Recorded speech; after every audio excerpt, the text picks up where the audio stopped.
ನಮಸ್ಕಾರ ಸ್ನೇಹಿತರೆ, ನಮ್ಮ ಮೈಥಾಲಜಿ ಮೀಟ್ಸ್ ಮೀ ಚಾನೆಲ್ಗೆ ತಮಗೆಲ್ಲರಿಗೂ ಹಾರ್ದಿಕ ಸ್ವಾಗತ. ಈಗ ನಾವು ತಿಳಿದುಕೊಳ್ಳುವ ವಿಷಯವೇನೆಂದರೆ, ಭಾಗವತ ಮಹಾಪುರಾಣದಲ್ಲಿ ಬರುವ 12 ಸ್ಕಂದಗಳಲ್ಲಿ ಒಂದಾದ ಪ್ರಥಮ ಸ್ಕಂದದಲ್ಲಿ ಈ ಶ್ಲೋಕವನ್ನು ಮಂಗಲಾಚರಣದಲ್ಲಿ ಬರುತ್ತದೆ. ಪ್ರಥಮ ಸ್ಕಂದ ಖಂಡ 1ರಲ್ಲಿ ಪ್ರಥಮ ಅಧ್ಯಾಯದಲ್ಲಿ ಉಲ್ಲೇಖಿಸಲಾಗಿದೆ. ಶ್ಲೋಕ 1.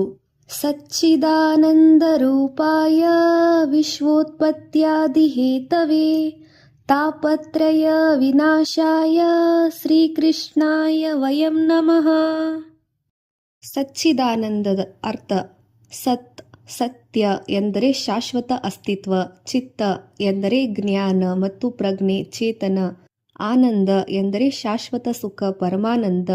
ಈ 3 ಶಕ್ತಿಗಳ ಸಂಕಲನವೇ ಸಚ್ಚಿದಾನಂದ ಸ್ವರೂಪ ಸರ್ವೇಶ್ವರ ಶ್ರೀಕೃಷ್ಣ ಪರಮಾತ್ಮನ ವಿಶ್ವದ ಮೂಲ ಸ್ವರೂಪವಾಗಿದೆ. ಈ ರೀತಿಯಲ್ಲಿ ಭಗವಂತ ಜ್ಞಾನವು ಅವನಿಂದ ಉದ್ಭವಿಸುತ್ತದೆ. ಚಿತ್ ಚೇತನ ಎಂದಿಗೂ ನಾಶವಾಗದ ಸತ್ತ ಈ 3 ರೂಪವನ್ನು ಒಳಗೊಂಡ ಸಚ್ಚಿದಾನಂದ ಸ್ವರೂಪ. ವಿಶ್ವೋತ್ಪತ್ತಿ ಆದಿಹೇತವೇ ಎಂದರೆ ವಿಶ್ವದ ಸೃಷ್ಟಿ ಸ್ಥಿತಿ ಲಯಗಳಿಗೆ ಕಾರಣಕರ್ತ.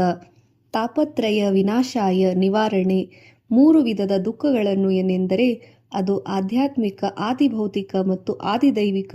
ಈ 3 ತಾಪಗಳನ್ನು ನಾಶ ಮಾಡುವ ಭಗವಂತ ಶ್ರೀಕೃಷ್ಣ.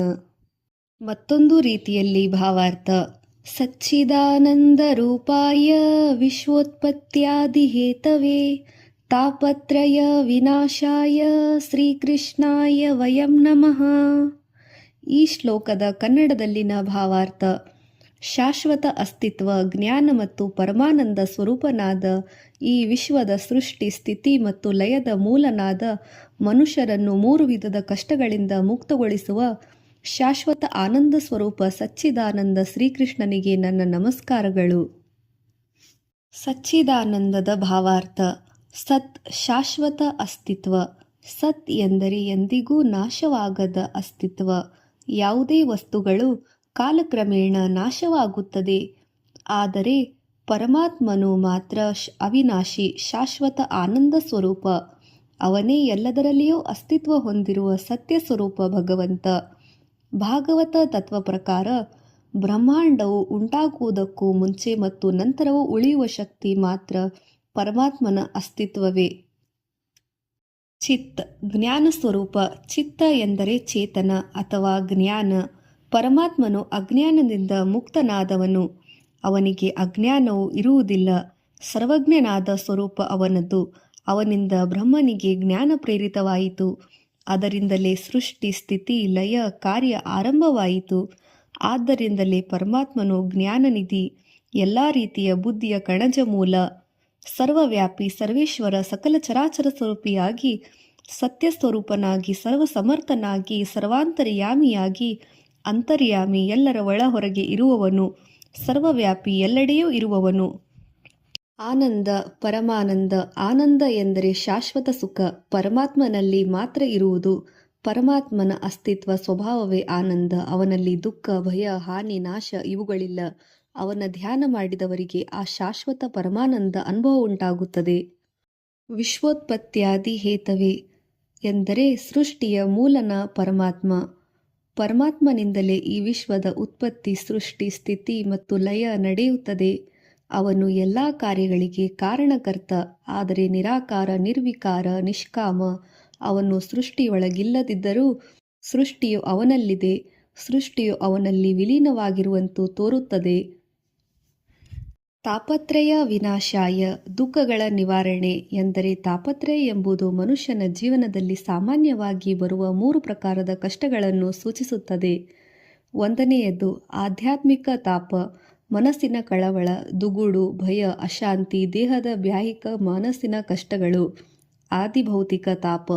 ಪ್ರಕೃತಿ ಮತ್ತು ಇತರ ಜೀವಿಗಳಿಂದ ಆಗುವ ಕಷ್ಟ. ಆದಿದೈವಿಕ ತಾಪ.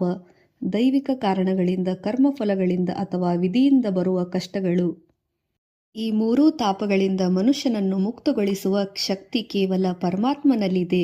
ಅವನ ಸ್ಮರಣೆ, ಭಕ್ತಿ ಮತ್ತು ಜ್ಞಾನ ಧ್ಯಾನದಿಂದ ಈ ದುಃಖಗಳನ್ನು ಶಮನಗೊಳಿಸುವ, ನಾಶಗೊಳಿಸುವ ಸಮರ್ಥನಾಗಿರುವ ಸರ್ವೇಶ್ವರ ಭಗವಂತ ಶ್ರೀಕೃಷ್ಣ.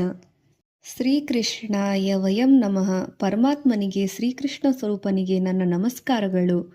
ಶ್ರೀಕೃಷ್ಣ ಎಂಬುದು ಇಲ್ಲಿ ಪರಮಾತ್ಮನ ನಿಜ ಸ್ವರೂಪ, ಸತ್ಯ ಸ್ವರೂಪ, ಸಂಪೂರ್ಣ ಪರಿಪೂರ್ಣತೆ ಮತ್ತು ದಿವ್ಯತೆಯ ರೂಪ.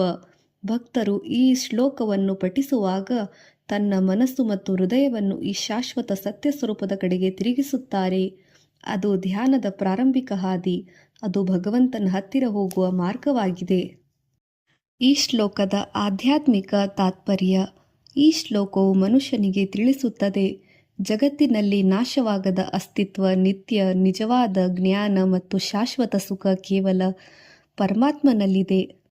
ಹೀಗೆ ಅವನ ಧ್ಯಾನದಿಂದ ಜೀವನದಲ್ಲಿ ಶಾಂತಿ, ಭಕ್ತಿ ಮತ್ತು ಆನಂದ ಬೆಳೆಯುತ್ತದೆ ಮತ್ತು ಮನಸ್ಸು ತಾಪತ್ರಯಗಳಿಂದ ಮುಕ್ತನಾಗಿ ಆನಂದಮಯ ಸ್ಥಿತಿಗೆ ಸೇರುತ್ತದೆ. ಹೀಗಾಗಿ ಸಚ್ಚಿದಾನಂದ ರೂಪಾಯ ಎಂದರೆ ಪರಮಾತ್ಮನೇ ಸತ್ಯ, ಪರಮಾತ್ಮನೇ ಜ್ಞಾನ, ಪರಮಾತ್ಮನೇ ಆನಂದ. ಅವನ ಧ್ಯಾನವೇ ನಿಜವಾದ ಪರಮ ಉದ್ದೇಶವಾಗಿದೆ. ಸಾರಾಂಶ. ಈ ಶ್ಲೋಕ ಶ್ರೀಕೃಷ್ಣನ ಪರಮತತ್ವವನ್ನು ವಿವರಿಸುತ್ತದೆ. ಅವನು ಸಚ್ಚಿದಾನಂದ ಸ್ವರೂಪ, ಅಂದರೆ ಸತ್ಯ, ಜ್ಞಾನ, ಆನಂದ ಅವನೊಳಗಿದೆ. ಅವನೇ ಸೃಷ್ಟಿಯ ಮೂಲ ಮತ್ತು ಎಲ್ಲ ಕಷ್ಟಗಳ ನಿವಾರಕ. ಈ ಶ್ಲೋಕದ ಅರ್ಥವಾಗಿದೆ. ಈ ಶ್ಲೋಕವನ್ನು ಧ್ಯಾನದಿಂದ ಪಠಿಸಿದರೆ ಮನಸ್ಸು ಶಾಂತವಾಗುತ್ತದೆ ಮತ್ತು ಆತ್ಮವು ತೃಪ್ತಿಯಾಗುತ್ತದೆ. ಸಚ್ಚಿದಾನಂದ ರೂಪಾಯ ವಿಶ್ವೋತ್ಪತ್ತ್ಯಾದಿ ಹೇತವೇ ತಾಪತ್ರಯ ವಿನಾಶಾಯ ಶ್ರೀಕೃಷ್ಣಾಯ ವಯಂ ನಮಃ. ಮತ್ತೊಂದು ರೀತಿಯಲ್ಲಿ ಕನ್ನಡದಲ್ಲಿನ ಭಾವಾರ್ಥ. ಯಾರು ಸತ್ಯ, ಚೇತ, ಚಿತ್ತ, ಪ್ರಜ್ಞೆ ಮತ್ತು ಆನಂದದ ಸ್ವರೂಪ, ಶಾಶ್ವತ ಸುಖದ ಸ್ವರೂಪನಾಗಿದ್ದಾರೆ, ಯಾರು ಈ ಸಂಪೂರ್ಣ ವಿಶ್ವದ ಸೃಷ್ಟಿ, ಸ್ಥಿತಿ ಮತ್ತು ಲಯಕ್ಕೆ ಕಾರಣಕರ್ತರಾಗಿರುವರೋ, ಯಾರು 3 ವಿಧದ ದುಃಖಗಳನ್ನು ದೈವಿಕ, ದೈಹಿಕ ಹಾಗೂ ಆಧ್ಯಾತ್ಮಿಕ ನಾಶ ಮಾಡಲು ಸಮರ್ಥರೋ, ಅಂತಹ ಪರಮಪೂಜ್ಯರಾದ ಶ್ರೀಕೃಷ್ಣನಿಗೆ ನಾವು ನಮಸ್ಕರಿಸುತ್ತೇವೆ. ಸಚ್ಚಿದಾನಂದ ರೂಪಾಯ. ಈ ಪದವು ಭಗವಂತನ ಗುಣಗಳನ್ನು ವಿವರಿಸುತ್ತದೆ. ಸತ್ ಎಂದರೆ ಎಂದೆಂದಿಗೂ ಇರುವವನು, ನಾಶವಿಲ್ಲದ ಸತ್ಯ. ಚಿತ್ತ ಪರಿಪೂರ್ಣತೆ, ಪ್ರಜ್ಞೆ ಮತ್ತು ಜ್ಞಾನ. ಆನಂದ ಶಾಶ್ವತ ಸುಖ ಅಥವಾ ಪರಮಾನಂದದ ಸ್ವರೂಪ ಭಗವಂತ. ಉತ್ಪತ್ತಿಯಾದಿ ಹೇತವೇ ವಿಶ್ವದ ಉತ್ಪತ್ತಿ, ಸ್ಥಿತಿ, ಲಯ ಇತ್ಯಾದಿಗಳಿಗೆ ಕಾರಣಕರ್ತನು ಎಂಬುದು ಶಬ್ದದ ಗೂಢವಾದ ಅರ್ಥವಾಗಿದೆ. ಇದರರ್ಥ ಭಗವಂತನು ಈ ಬ್ರಹ್ಮಾಂಡವನ್ನು ಹುಟ್ಟಿಸುವವನು, ಬೆಳೆಸುತ್ತಾನೆ, ಬೆಳವಣಿಗೆ, ನಾಶ, ನಶಿಸುತ್ತದೆ. ಈ ಎಲ್ಲವನ್ನೂ ಮಾಡುವ ಮೂಲ ಕಾರಣ ಪರಮಾತ್ಮ ಒಬ್ಬನೇ. ತಾಪತ್ರಯ ವಿನಾಶಾಯ. ಇದು 3 ವಿಧದ ದುಃಖಗಳನ್ನು ನಾಶ ಮಾಡುವ ಗುಣಗಳನ್ನು ವಿವರಿಸುತ್ತದೆ. ಆದಿ ಭೌತಿಕ. ಭೌತಿಕ ಜಗತ್ತಿನಲ್ಲಿ ಉಂಟಾಗುವ ದುಃಖ, ಉದಾಹರಣೆಗೆ ಪ್ರಾಣಿ, ಪಕ್ಷಿ, ಜನರು, ಇತರರು. ಆದಿದೈವಿಕ ತಾಪ. ದೈವಿಕ ಶಬ್ದಗಳಿಂದ ಶಕ್ತಿ ಅಥವಾ ಪ್ರಕೃತಿಯಿಂದ ಉಂಟಾಗುವ ದುಃಖ, ಉದಾಹರಣೆಗೆ ಪ್ರವಾಹ, ಭೂಕಂಪ. ಕರ್ಮಫಲಗಳ ಪರಿಣಾಮ, ವಿಧಿಲಿಖಿತ ಕಾರಣ ಉಂಟಾಗುವ ದುಃಖಗಳು. ಆದಿಭೌತಿಕ, ಆದಿದೈವಿಕ, ಆಧ್ಯಾತ್ಮಿಕ ತಾಪ. ನಮ್ಮ ದೇಹದಲ್ಲಿ ಮನಸ್ಸಿನಿಂದ ಉಂಟಾಗುವ ದುಃಖ, ದೇಹ ಮತ್ತು ಮನಸ್ಸಿನಿಂದ ಉಂಟಾಗುವ ದುಃಖ, ಉದಾಹರಣೆಗೆ ರೋಗ, ಮಾನಸಿಕ ರೋಗ. ಕೃಷ್ಣಾಯ ವಯಂ ನಮಃ. ಹೀಗಿರುವ ಶ್ರೀಕೃಷ್ಣನಿಗೆ ನಾವೆಲ್ಲರೂ ಶರಣಾಗತಿಯಿಂದ ನಮಸ್ಕರಿಸುತ್ತೇವೆ. ಸಚ್ಚಿದಾನಂದ ರೂಪಾಯ ವಿಶ್ವೋತ್ಪತ್ತ್ಯಾದಿ ಹೇತವೇ ತಾಪತ್ರಯ ವಿನಾಶಾಯ ಶ್ರೀಕೃಷ್ಣಾಯ ವಯಂ ನಮಃ.